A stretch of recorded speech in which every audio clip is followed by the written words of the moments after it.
Good morning mga kamaoy, panibagong araw at panibagong vlog tayo ngayon. Sa araw na to magluluto tayo ng linadaan. Oh, amazing. Para sa ating linadaan. Kung tawagin sa amin kasi dito sa aming barangay linadaan. Kung ewan ko lang sa inyo kung ano ang tawag sa inyo. Horse to horse. Nang aking lulutuin. Masarap to. Ang ano to, ang pares ito, imbis na kanin, kamuting kahoy, or saba na hilaw. Naranasan niyo na ba na magkayod ng ganito na mano-mano? Dito sa probinsya nung maliit pa ako, ito yung mga ginagamit namin pang kayod talaga. Hindi katulad dyan sa Maynila, talagang di makina. Dito sa Bicol, talagang mano-mano talaga yan pagkayod. Pag hindi ka marunong yan, masugatan ka ganyan. Ipay mo pa nag-inom ka pa pala si Bangge? Kaya fast forward ko na to para bilis na yung ating proseso at yung luto ng linadaan.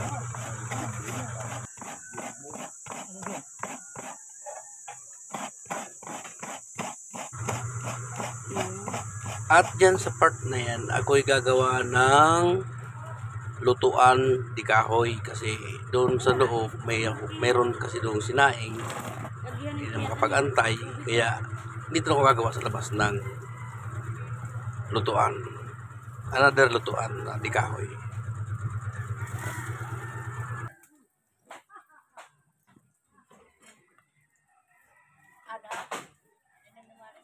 Natapos na natin gawin yan, kukuha na tayo ngayon ng baga para panlingas natin sa ating gagawing lutuan.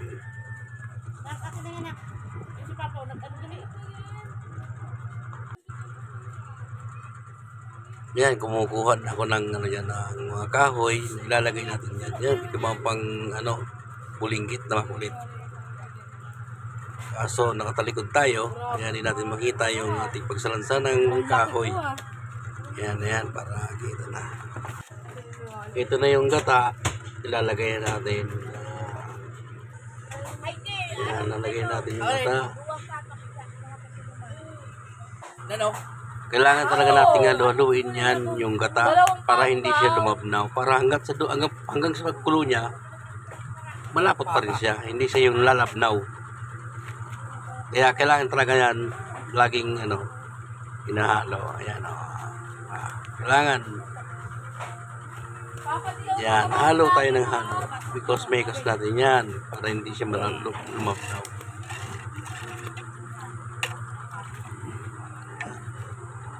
Halo ng halo hanggang siya ay kumulo. Tinanggal ko muna yung kawali dyan kasi hindi siya maapoy. Siguro basa pa yung kahoy, kaya pinapaypayan ko pa nga yan Hindi na ako nakataste dyan. Kumuha na ako dyan ng ng gas para mabilis lumigas. Yan, inihipag ko pa yan para magkaroon siya ng ligas.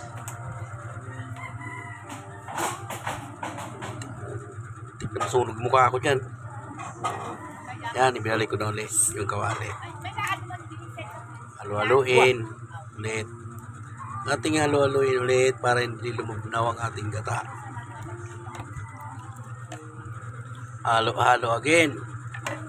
Tuloy-tuloy lang ang paghahalo natin. At ipapakita ko nga sa inyo yung ilalagay natin yan na 3 pirasong slice na dorado. Ito yung kamuting kahoy na ating ipapares dyan sa linadaan na isda at malunggay.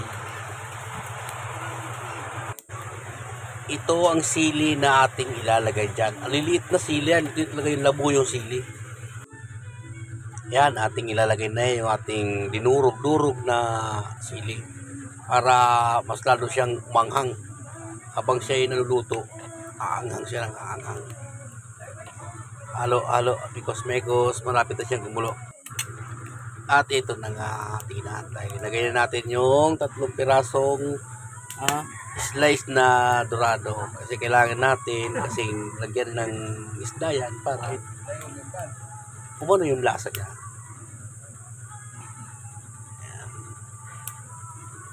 Maraming sa inaakala nyo marami talaga yung gata niyan, hindi pwede yung kunti lang yan na katulad nung gulay talaga na hindi katulad yan. Ito tayo may kailangan talaga nito, may sabaw. water. Yan. Nakalagay natin yung isda.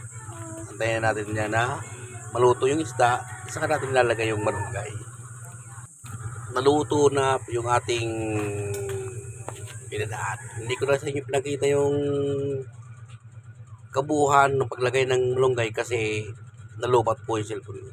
Ito, yan, kaunting kahoy, saka yung pinadaan. Manghang yan. Sobrang anghang yan. Yan. Yan na nga. Lantakan na nga ito. Yan. Sarap yan. Sarap ng higop ko dyan. Sobra kasing sarap yan. Yan. Ganyan yan.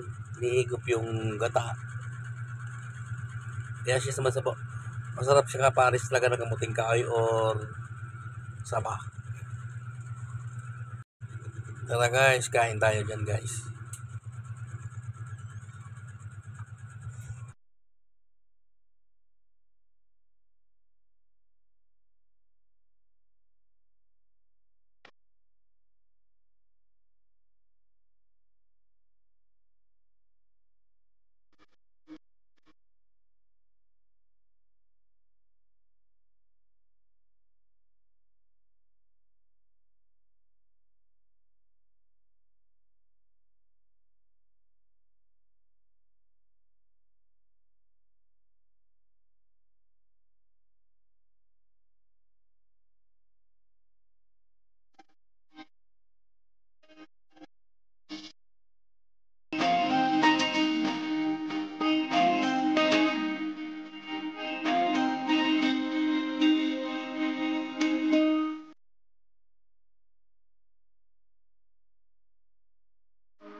Maraming salamat sa inyo mga kamaoy. Hanggang dito na lang ang aking video. Pa-subscribe na lang po ang aking YouTube channel, Kamaoy TV. Thank you for watching. Maraming salamat po sa inyong lahat sa inyong panonood. Lalo na sa aking mga subscriber at viewers. Salamat!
So guys, hanggang dito na lang aking video.